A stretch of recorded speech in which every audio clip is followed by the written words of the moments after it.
दोस्तों नमस्कार, स्वागत है एक बार फिर से आज की बड़ी और ताजा खबरों में। बस आपसे निवेदन है कृपया वीडियो को लाइक कर दें, चैनल को सब्सक्राइब करें और घंटी बटन भी दबा दें। ये पहली बड़ी खबर है। पहलवानों के धरने के बीच खेल मंत्रालय ने लिया बड़ा फैसला, कुश्ती संघ के चुनाव पर लगी रोक। ये आपको बता दें कि खेल मंत्रालय ने भारतीय कुश्ती संघ के चुनाव पर रोक लगा दी है। ये चुनाव अगले महीने होने वाले थे। ये फैसला ऐसे समय में लिया गया है जब कुश्ती महासंघ के अध्यक्ष ब्रजभूषण शरण सिंह के खिलाफ यौन उत्पीड़न के आरोपों को लेकर पहलवानों ने एक बार फिर से जंतर मंतर पर धरना प्रदर्शन शुरू कर दिया है। आपको बता दें कि सोमवार को धरने पर बैठी महिला पहलवानों ने कुश्ती महासंघ के अध्यक्ष ब्रजभूषण शरण सिंह के खिलाफ सुप्रीम कोर्ट में याचिका दाखिल कर दी है। विनेश फोगाट समेत 7 पहलवानों ने अपनी याचिका में शीर्ष अदालत से ब्रजभूषण शरण सिंह के खिलाफ एफआईआर दर्ज कराने का आदेश देने की मांग की है। आज पहलवानों के वकील मुख्य न्यायाधीश के सामने सुनवाई की मांग करेंगे। अगली बड़ी खबर, पहलवानों की लड़ाई फुटपाथ तक आई, ब्रजभूषण के लिए बढ़ती जा रही मुश्किलें। ये आपको बता दें कि पोडियम पर दांव पेच चलने वाले देश के नामी पहलवान राजधानी दिल्ली में खुले आसमान के नीचे रात भर लेटे रहे। कुश्ती महासंघ के अध्यक्ष ब्रजभूषण शरण सिंह के खिलाफ यौन उत्पीड़न के मामले में कार्रवाई की मांग करने वाले पहलवानों का आंदोलन अब जोर पकड़ता जा रहा है। रविवार की रात को विनेश फोगाट, बजरंग पुनिया और साक्षी मलिक जैसे पहलवानों ने खुले आसमान के नीचे ही रात बिताई। 3 महीने पहले भी पहलवानों ने ब्रजभूषण के खिलाफ धरना दिया था और उसके बाद खेल मंत्रालय ने जांच के लिए एक कमेटी बना दी थी। वो धरना तब समाप्त हो गया था, लेकिन एक बार फिर से जांच रिपोर्ट देखने और एक्शन की मांग को लेकर पहलवान धरने पर बैठ गए हैं।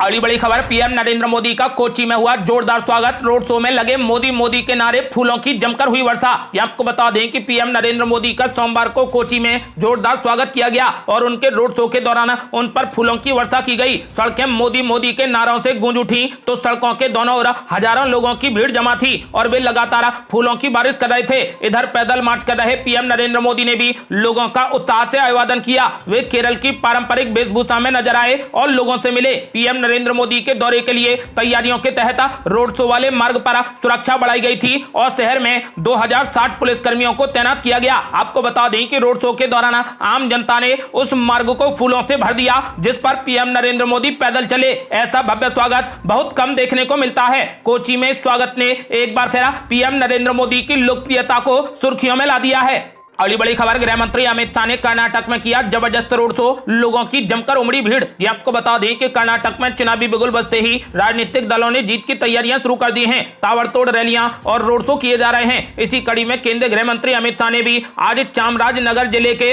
गुंडलुपेट में रोड शो किया। इस दौरान हजारों की संख्या में सड़क पर समर्थक दिखे, लोगों की भारी भीड़ देखने को मिली। रोड शो के दौरान जगह जगह फूल बरसाकर केंद्रीय गृह मंत्री अमित शाह का जोरदार स्वागत किया गया।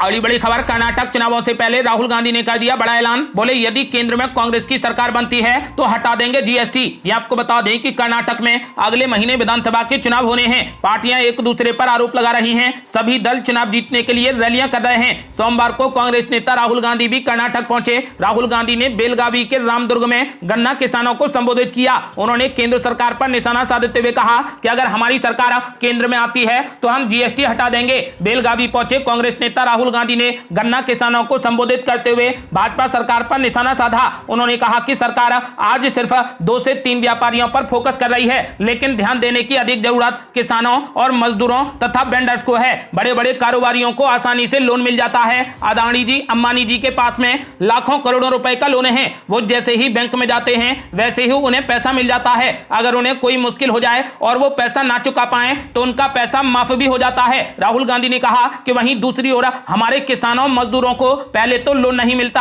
अगर लोन मिल भी जाए तो माफ नहीं होता। लेकिन कांग्रेस पार्टी ने किसानों का 72,000 रुपए लोन माफ किया था। आमतौर पर किसानों का कर्जा माफ नहीं किया जाता। मैं कहता हूं कि न्याय होना चाहिए। अगर अरबपतियों का कर्जा माफ करते हैं तो किसानों का कर्जा भी माफ किया जाना चाहिए या फिर किसी का भी लोन माफ नहीं होना चाहिए। राहुल गांधी ने कहा कि सिर्फ अमीर लोगों की मदद करने के लिए जीएसटी लागू किया गया है, सरकार द्वारा लागू किया गया है। यह टैक्स काफी मुश्किल है, जिस वजह से आधे लोगों को तो यह समझ में ही नहीं आता कि कब और कैसे फाइल करना है। इसी वजह से छोटे व्यवसाय बंद हो जाते हैं। राहुल गांधी ने ऐलान कर दिया है कि केंद्र में जब कांग्रेस पार्टी की सरकार आएगी तो हम जीएसटी को खत्म कर देंगे और एक नया टैक्स लगाएंगे जो काफी आसान होगा। अगली बड़ी खबर, राहुल गांधी के साथ साथ सिद्धारमैया ने भी भाजपा पर बोला जोरदार हमला, कहा अब जनता को गुमराह नहीं कर सकती बीजेपी। ये आपको बता दें कि कांग्रेस नेता और कर्नाटक के पूर्व मुख्यमंत्री सिद्धारमैया ने कहा कि कर्नाटक की जनता भाजपा सरकार को अब रास्ता दिखाना चाहती है। भाजपा अब पिछले 5 सालों की तरह जनता को गुमराह नहीं कर सकती। 2013 विधानसभा चुनावों में कांग्रेस पार्टी को स्पष्ट जनादेश मिला था, मैं मुख्यमंत्री बना, मेरी सरकार ने 2013 से 2018 तक 5 सालों में बेहतर काम किया, लेकिन भाजपा ने फर्जी प्रोपेगेंडा चलाया। उन्होंने मुझे हिंदू विरोधी और बहुसंख्यक के खिलाफ बताया, लेकिन ऐसा बिल्कुल नहीं है। लेकिन जनता इस बार उनके प्रोपेगेंडा पर विश्वास नहीं करेगी, क्योंकि वो जानते हैं कि भाजपा के आरोपों में कोई भी सच्चाई नहीं है। भाजपा ने 2018 चुनावों में राज्य के जनादेश को झूठे प्रचार से प्राप्त कर लिया था, लेकिन इस बार ऐसा करना मुश्किल होगा। सिद्धारमैया ने भाजपा पर जबरदस्त हमला बोला और कहा कि कर्नाटक की जनता अब भाजपा सरकार को रास्ता दिखाना चाहती है। भाजपा अब पिछले 5 सालों की तरह जनता को गुमराह नहीं कर सकती। अगली बड़ी खबर, गृह मंत्री अमित शाह का बड़ा ऐलान, बोले विकास और तुष्टीकरण की सियासत के बीच है मुकाबला, कर्नाटक में बनेगी पूर्ण बहुमत की सरकार। ये आपको बता दें कि कर्नाटक विधानसभा चुनाव के लिए एक पखवाड़े का समय ही शेष है। ऐसे में सियासी दलों के नेता एक दूसरे पर हमले का कोई भी मौका नहीं छोड़ रहे। केंद्रीय गृह मंत्री अमित शाह ने सोमवार को कहा कि यह चुनाव प्रधानमंत्री नरेंद्र मोदी की विकास की राजनीति बनाम कांग्रेस की तुष्टीकरण की सियासत को लेकर है। राज्य में 10 मई को चुनाव होंगे और मतगणना 13 मई को होगी। आपको बता दें कि अमित शाह ने जोर देकर कहा कि भाजपा कर्नाटक में पूर्ण बहुमत के साथ सरकार बनाएगी और एक बार फिर देश के दक्षिणी राज्य में पार्टी की एंट्री को मजबूत करेगी। उन्होंने कहा कि कांग्रेस पार्टी आज भी तुष्टीकरण की राजनीति कर रही है। कांग्रेस द्वारा दिया गया 4% मुस्लिम आरक्षण भाजपा ने खत्म कर दिया है और लिंगायत, वो कलेगा, अनुसूचित जाति, अनुसूचित जनजाति के लिए आरक्षण बढ़ा दिया है। चामराजनगर जिले के गुंडलुपेट में एक रोड शो करने के बाद गृह मंत्री अमित शाह ने एक बड़ी जनसभा को संबोधित किया। इस दौरान भाजपा के पूर्व राष्ट्रीय अध्यक्ष अमित शाह ने कहा कि राज्य कांग्रेस प्रमुख डीके शिवकुमार ने कहा है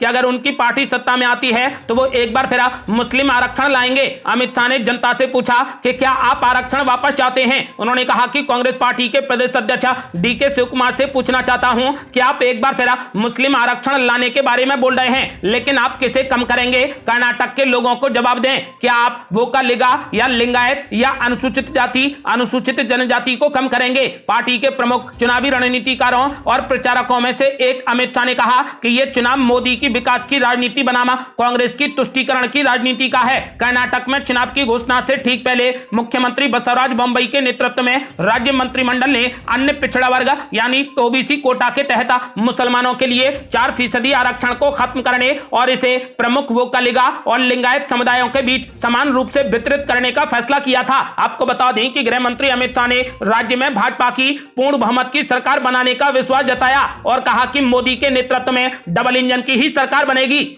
अगली बड़ी खबर, केरल के कोच्चि में जमकर गरजे पीएम मोदी, बोले पहले की सरकारों ने हर सेक्टर में किए घोटाले। ये आपको बता दें कि प्रधानमंत्री नरेंद्र मोदी सोमवार को 2 दिवसीय दौरे पर केरल पहुंचे। पीएम मोदी कोच्चि में आईएनएस गरुड़ नौसेना हवाई स्टेशन पर उतरे। प्रधानमंत्री केरल में कई कार्यक्रमों में भाग लेंगे और ईसाई समुदाय के वरिष्ठ पादरियों के साथ बैठक भी करेंगे। पीएम मोदी ने कोच्चि में रोड शो के दौरान पैदल मार्च किया। पीएम मोदी का स्वागत करने के लिए बड़ी संख्या में लोग पहुंचे। प्रधानमंत्री मोदी ने भी सड़क किनारे खड़े लोगों का हाथ हिलाकर अभिवादन किया। प्रधानमंत्री के दौरे के लिए शहर में 2060 पुलिस कर्मियों को तैनात किया गया। पीएम मोदी ने कोच्चि में युवम कॉन्क्लेव को संबोधित करते हुए कहा कि कोई भी मिशन वाइब्रेट तब बनता है जब उसके पीछे वाइब्रेट यूथ की एनर्जी लगती है, और जब बात केरल की होती है तो इतना भव्य और सुंदर है कि यहां आकर ऊर्जा और ज्यादा बढ़ जाती है। प्रधानमंत्री ने कहा कि पहले की सरकारों ने हर सेक्टर में घोटाले किए, वहीं बीजेपी की सरकार हर सेक्टर में युवाओं के लिए नए नए अवसर बना रही है। बीजेपी की सरकार ने आत्मनिर्भर भारत अभियान चलाकर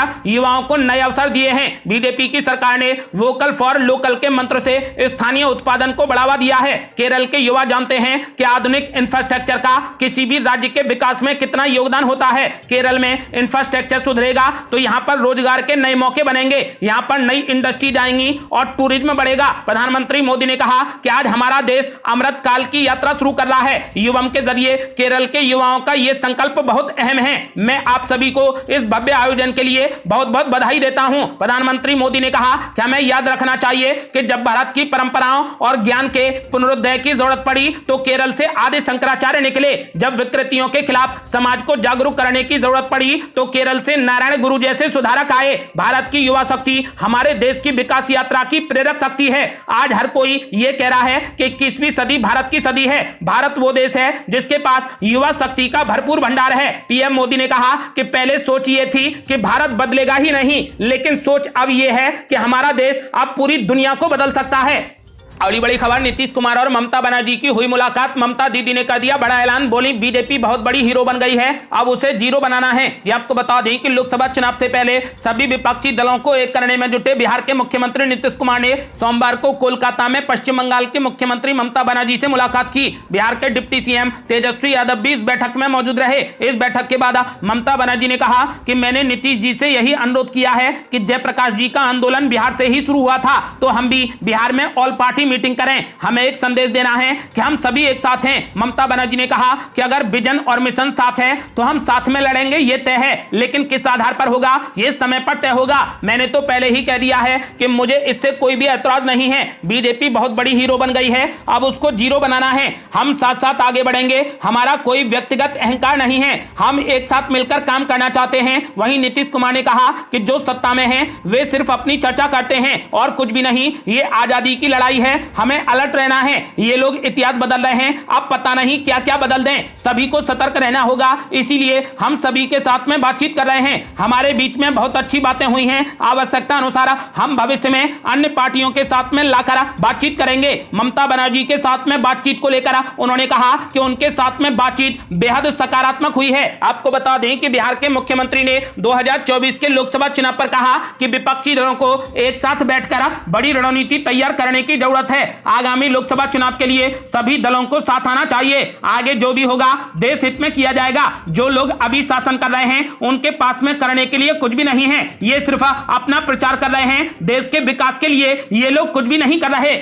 अगली बड़ी खबर, ममता बनर्जी के बाद अखिलेश यादव से मिले मुख्यमंत्री नीतीश कुमार। 2024 को लेकर बन रही बड़ी रणनीति। ये आपको बता दें कि बिहार के मुख्यमंत्री नीतीश कुमार ने देश में होने वाले आगामी लोकसभा चुनाव से पहले विपक्षी दलों को एकजुट करने के प्रयास तेज कर दिए हैं। इसी कड़ी में सोमवार को उन्होंने पश्चिम बंगाल के मुख्यमंत्री ममता बनर्जी और यूपी के पूर्व मुख्यमंत्री व सपा प्रमुख अखिलेश यादव से मुलाकात की। आपको बता दें कि ममता बनर्जी से मुलाकात करने के बाद वो समाजवादी पार्टी के मुखिया अखिलेश यादव से मिलने पहुंचे। समाजवादी पार्टी के मुखिया अखिलेश यादव ने कहा कि मैं नीतीश कुमार और तेजस्वी यादव का स्वागत करता हूं। लोकतंत्र और संविधान को बचाने के लिए और बीजेपी को हटाने में हम आपके साथ हैं। बीजेपी हटे देश बचे उस अभियान में हम आपके साथ हैं। उन्होंने कहा कि महंगाई अब तक के सबसे ऊंचे स्तर पर है और बीजेपी सरकार को अविलंब हटाने की जरूरत है। लोकसभा चुनाव से पहले विपक्षी दलों को एकजुट करने के लिए नीतीश कुमार ने इस महीने की शुरुआत में नई दिल्ली में कांग्रेस के अध्यक्ष मल्लिकार्जुन खड़गे और पार्टी के वरिष्ठ नेता राहुल गांधी से मुलाकात की थी।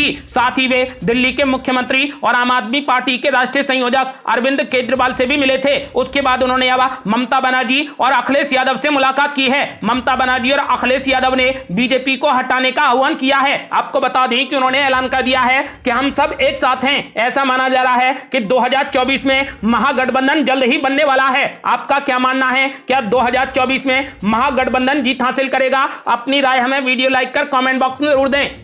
अगली बड़ी खबर, यूपी निकाय चुनाव में मुख्यमंत्री योगी आदित्यनाथ ने दे दिया नया नारा, बोले ना रंगदारी ना फिरौती, अब यूपी नहीं किसी की बापौती। ये आपको बता दें कि मुख्यमंत्री योगी आदित्यनाथ ने सोमवार को विपक्ष की पिछली सरकारों पर निशाना साधते हुए कहा कि अब उपद्रव और माफिया नहीं बल्कि उत्सव और महोत्सव उत्तर प्रदेश की पहचान है। मां शाकंभरी और बाला सुंदरी की पवित्र भूमि सहारनपुर से सोमवार को नगर निकाय चुनाव प्रचार की शुरुआत करते हुए मुख्यमंत्री योगी आदित्यनाथ ने चुनावी जनसभा में अपनी सरकार की सिलसिलेवार उपलब्धियां गिनाई और रंगदारी ना फिरौती, अब यूपी नहीं किसी की बापौती और आज यूपी में ना कर्फ्यू ना दंगा, आज यूपी में सब और चंगा जैसे नारे दिए। योगी आदित्यनाथ ने कहा कि अब उपद्रव नहीं बल्कि उत्सव हमारी पहचान है, माफिया नहीं बल्कि महोत्सव हमारी पहचान है। उन्होंने पिछली सरकारों पर आरोप लगाते हुए कहा कि 2017 से पहले सरकारों को दंगा कराने से फुर्सत नहीं थी, लेकिन आज उत्तर प्रदेश में कहीं भी कर्फ्यू नहीं लगता है। अब तो कावड़ यात्रा निकलती है। पहले नौजवानों पर झूठे मुकदमे होते थे, पहले सोहदों का आतंक रहता था, था और बेटियां घर से निकलने में डरती थी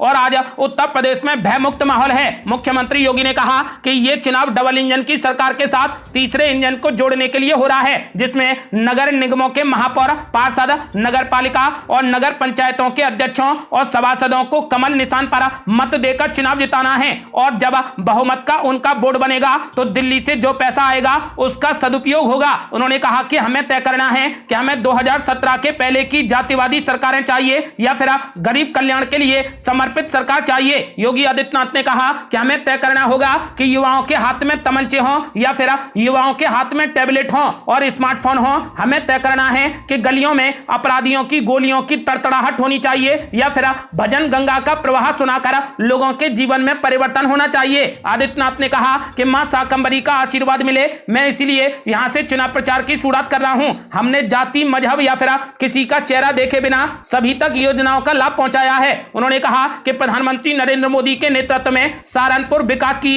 एक नई आभा के साथ में देश और दुनिया के सामने चमकता हुआ दिखाई दे रहा है। उन्होंने सहारनपुर के लिए विकास योजनाओं को भी विस्तार से बताया। आपको बता दें कि मुख्यमंत्री योगी आदित्यनाथ ने कमल का बटन दबाने की जनता से अपील की।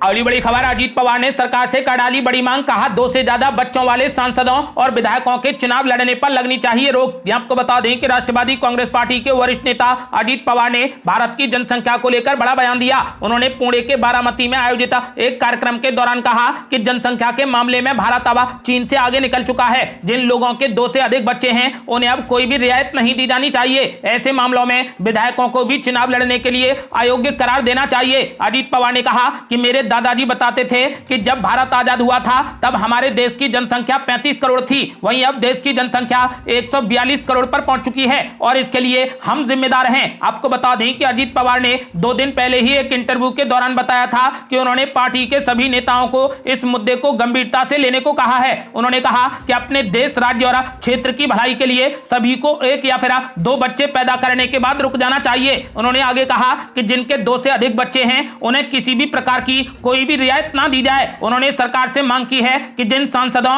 और विधायकों के 2 से ज्यादा बच्चे हैं उनके चुनाव लड़ने पर रोक लगनी चाहिए। अगली बड़ी खबर, सचिन पायलट का छल का दर्द, बोले पार्टी विरोधी मैंने कोई भी काम नहीं किया, जिन्होंने बेइज्जती की उनसे कुछ भी नहीं पूछा गया। ये आपको बता दें कि राजस्थान के पूर्व डिप्टी सीएम सचिन पायलट के तीखे तेवर लगातार बरकरार हैं। सचिन पायलट ने एक बार फिर मुख्यमंत्री अशोक गहलोत को निशाने पर लेकर संकेत दिया है कि वो झुकने के लिए तैयार नहीं है। पूर्ववर्ती वसुंधरा राजे सरकार के करप्शन की जांच चाहते हैं। सचिन पायलट के तेवर से एक बार फिर राजस्थान की राजनीति की चर्चा केंद्र में हो रही है। सचिन पायलट ने ऐलान कर दिया है कि मैंने पार्टी विरोधी कोई भी काम नहीं किया है, जिन्होंने आला कमान की बेइज्जती की है उनसे कुछ भी पूछा नहीं गया है। उन्होंने ऐलान कर दिया है कि मैं झुकने को तैयार नहीं हूं। अगली बड़ी खबर, पहलवानों के धरने में अब होगी राजनीतिक कुश्ती, पार्टियों को भी भेजा गया निमंत्रण। ये आपको बता दें कि भारतीय कुश्ती महासंघ के अध्यक्ष ब्रजभूषण शरण सिंह के खिलाफ पहलवानों ने फिर से मोर्चा खोल दिया है। राजधानी दिल्ली स्थित जंतर मंतर पर धरना प्रदर्शन लगातार जारी है। इस बार उन्होंने न्याय मिलने तक धरना जारी रखने की कड़ी चेतावनी दे दी है। खास बात यह है कि फरवरी में राजनेताओं से दूरी बनाते नजर आ रहे पहलवान धरने के दूसरे दौर में बड़े सियासी दलों को न्योता दे रहे हैं। हालांकि उन्होंने किसी भी पार्टी से जुड़े होने की बात से इनकार किया है, लेकिन उन्होंने सभी दलों का आह्वान किया है। आम आदमी पार्टी ने तो उन्हें समर्थन भी दे दिया है। अब धीरे धीरे सभी पार्टियां जंतर मंतर पर पहुंचेंगी। ऐसा माना जा रहा है कि ये एक बड़ा आंदोलन होगा। ये थी अब तक की बेहद बड़ी खबरें। आपका क्या मानना है? क्या कांग्रेस पार्टी इस बार कर्नाटक और केंद्र में सरकार में आ पाएगी? अपनी राय हमें वीडियो लाइक कर कमेंट बॉक्स में जरूर दें। ऐसी ही ताजा और न्यू अपडेट जानने के लिए हमारे चैनल को लाल बटन दबाकर सब्सक्राइब करें और घंटी बटन भी दबा दें। जल्दी मिलते हैं बड़ी अपडेट के साथ, तब तक के लिए जय हिंद, जय भारत।